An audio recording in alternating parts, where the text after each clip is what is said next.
بیٹی اللہ پاک کی رحمت ہے۔ اللہ تعالیٰ نے اپنے پاک کلام قرآن کریم میں ارشاد فرمایا کہ آسمان اور زمین کی سلطنت و بادشاہت صرف اللہ کے لیے ہے۔ وہ جو چاہے پیدا کرتا ہے، جس کو چاہتا ہے بیٹیاں دیتا ہے اور جسے چاہتا ہے بیٹے دیتا ہے، اور جس کو چاہتا ہے بیٹے اور بیٹیاں دونوں عطا کرتا ہے، اور جس کو چاہتا ہے بانجھ کر دیتا ہے۔ اس کے ہاں نہ لڑکا پیدا ہوتا ہے اور نہ لڑکی پیدا ہوتی ہے، لاکھ کوشش کرے مگر اولاد نہیں ہوتی ہے۔ یہ سب اللہ تعالیٰ کی حکمت اور مصلحت پر مبنی ہے، جس کے لیے جو مناسب سمجھتا ہے وہ اس کو عطا فرما دیتا ہے۔ بحوالہ سورہ شورى آیت نمبر 49-50۔ لڑکیاں اور لڑکے دونوں اللہ کی نعمت ہیں، لڑکے اور لڑکیوں دونوں کی ضرورت ہے۔ عورتیں مرد کی محتاج ہیں اور مرد عورتوں کے محتاج۔ اللہ تعالیٰ نے اپنی حکمت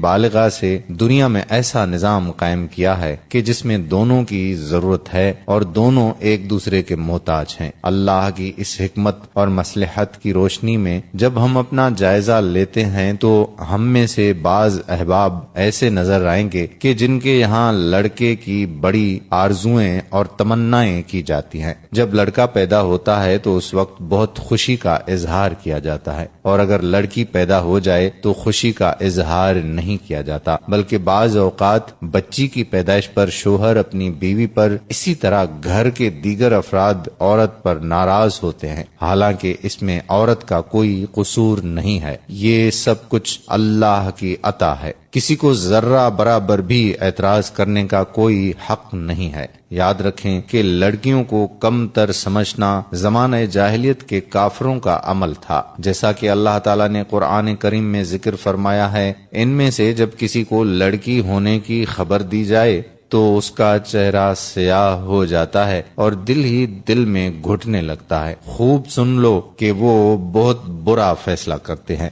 لہٰذا ہمیں بیٹی کے پیدا ہونے پر بھی یقیناً خوشی اور مسرت کا اظہار کرنا چاہیے۔ نبی کریم صلی اللہ علیہ وآلہ وسلم نے بیٹیوں کی پرورش پر جتنے فضائل بیان فرمائے ہیں، بیٹے کی پرورش پر اس قدر بیان نہیں فرمائے۔ لڑکیوں کی پرورش کے فضائل سے متعلق چند احادیث یہاں آپ کی خدمت میں پیش کرنا چاہوں گا۔ حضرت ابو سعید خدری رضی اللہ تعالی عنہ سے روایت ہے کہ نبی اکرم صلی اللہ علیہ وآلہ وسلم نے ارشاد فرمایا کہ جس شخص کی 3 بیٹیاں یا 3 بہنیں ہوں یا 2 بیٹیاں یا 2 بہنیں ہوں اور وہ ان کے ساتھ بہت اچھے طریقے سے زندگی گزارے، یعنی ان کے جو حقوق شریعت نے مقرر فرمائے ہیں وہ ادا کرے، ان کے ساتھ احسان اور سلوک کا معاملہ کرے، ان کے ساتھ اچھا برتاؤ کرے اور ان کے حقوق کی ادائیگی کے سلسلے میں اللہ تعالیٰ سے ڈرتا ہے تو اللہ تعالیٰ اس کی بدولت اس کو جنت میں داخل فرمائے گا۔ بحوالہ ترمذی باب ما جاء فی النفقہ علی البنات۔ اسی مضمون کی حدیث حضرت ابو ہریرہ رضی اللہ تعالی عنہ سے بھی مروی ہے، مگر اس میں اتنا اضافہ ہے کہ آپ کے ارشاد فرمانے پر کسی نے سوال کیا کہ اگر کسی کی ایک بیٹی ہو تو کیا وہ اس ثواب عظیم سے محروم رہے گا؟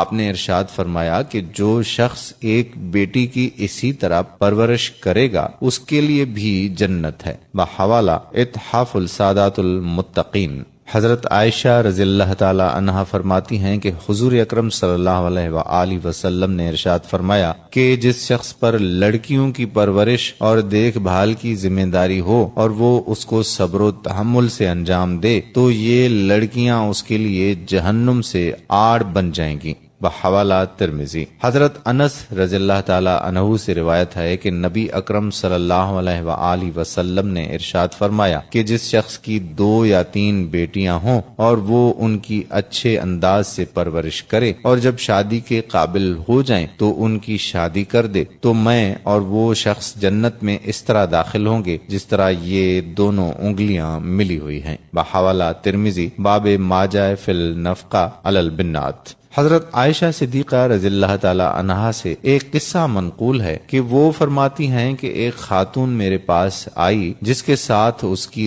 2 لڑکیاں تھیں۔ اس خاتون نے مجھ سے سوال کیا۔ اس وقت میرے پاس سوائے ایک کھجور کے اور کچھ نہیں تھا۔ وہ کھجور میں نے اس عورت کو دے دی۔ اس اللہ کی بندی نے اس کھجور کے 2 ٹکڑے کیے اور ایک ایک ٹکڑا دونوں بچیوں کے ہاتھ پر رکھ دیا، خود کچھ نہیں کھایا، حالانکہ خود اسے بھی ضرورت تھی۔ اس کے بعد وہ خاتون بچوں کو لے کر چلی گئی۔ تھوڑی دیر کے بعد حضور اکرم صلی اللہ علیہ وآلہ وسلم تشریف لائے تو میں نے اس خاتون کے آنے اور ایک کھجور کے 2 ٹکڑے کر کے بچیوں کو دینے کا پورا واقعہ سنایا۔ آپ نے ارشاد فرمایا کہ جس کو 2 بچیوں کی پرورش کرنے کا موقع ملے اور وہ ان کے ساتھ شفقت کا معاملہ کرے تو وہ بچیاں اس کو جہنم سے بچانے کے لیے آڑ بن جائیں گی۔ بحوالہ ترمذی۔ مذکورہ احادیث سے معلوم ہوا کہ لڑکیوں کی شریعت اسلامیہ کے مطابق تعلیم و تربیت اور پھر ان کی شادی کرنے پر اللہ تعالیٰ کی طرف سے 3 فضیلتیں حاصل ہوں گی: جہنم سے چھٹکارا، جنت میں داخلہ، حضور اکرم صلی اللہ علیہ وآلہ وسلم کے ساتھ جنت میں ہمراہی۔ قرآن کی آیات و دیگر احادیث کی روشنی میں یہ بات بڑے وثوق سے کہی جا سکتی ہے کہ شریعت اسلامیہ کے مطابق اولاد کی بہترین تعلیم و تربیت وہی کر سکتا ہے جو اللہ تعالیٰ سے ڈرتا ہو، جیسا کہ پہلی حدیث میں گزرا، ان کے حقوق کی ادائیگی کے سلسلے میں اللہ تعالیٰ سے ڈرتا ہے۔ حضور اکرم صلی اللہ علیہ وآلہ وسلم کا طرز عمل۔ حضور اکرم صلی اللہ علیہ وآلہ وسلم کی 4 بیٹیاں تھیں: حضرت فاطمہ رضی اللہ تعالی عنہا، حضرت زینب رضی اللہ تعالی عنہا، حضرت رقیہ رضی اللہ تعالی عنہا اور حضرت ام کلثوم رضی اللہ تعالی عنہا۔ آپ صلی اللہ علیہ وآلہ وسلم اپنی 4 بیٹیوں سے بہت محبت فرماتے تھے۔ آپ صلی اللہ علیہ وآلہ وسلم کی 3 بیٹیوں کا انتقال آپ کی زندگی میں ہی ہو گیا۔ حضرت فاطمہ رضی اللہ تعالی عنہا کا انتقال آپ کے انتقال کے 6 ماہ بعد ہوا۔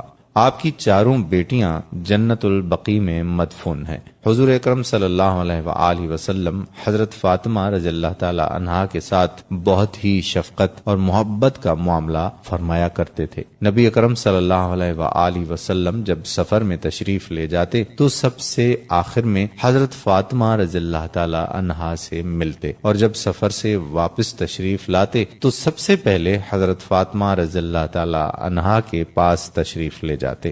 دوستو، جہاں تک محبت کا تعلق ہے تو اس کا تعلق دل سے ہے اور اس میں انسان کو اختیار نہیں ہے، اس لیے اس میں انسان برابری کرنے کا مکلف نہیں ہے، یعنی کسی ایک بچی یا بچے سے محبت زیادہ کر سکتا ہے، مگر اس محبت کا بہت زیادہ اظہار کرنا کہ جس سے دوسرے بچوں کو احساس ہو، یہ منع ہے۔ بیٹی کی شادی کے بعد بھی بیٹی کا حق میراث ختم نہیں ہوتا، یعنی باپ کے انتقال کے بعد وہ بھی باپ کی جائیداد میں برابر کی شریک ہوتی ہے۔ امید کرتے ہیں کہ ہماری آج کی یہ ویڈیو آپ کو ضرور پسند آئی ہوگی۔ پسندیدگی کا اظہار یہ ہے کہ آپ اس ویڈیو کو لائک کریں، اس ویڈیو کو شیئر کریں، نیچے دیے گئے کمنٹ باکس میں اپنے کمنٹس بھی تحریر کریں۔ جاتے جاتے آخری التجا کہ آپ ہمارے یوٹیوب چینل پیارا اسلام کو سبسکرائب کر لیں اور بیل کے آئیکن کو بھی پریس کر لیں تاکہ یہاں پر اپلوڈ ہونے والی ہر ایک ویڈیو کا نوٹیفیکیشن آپ کو بر وقت مل جایا کرے۔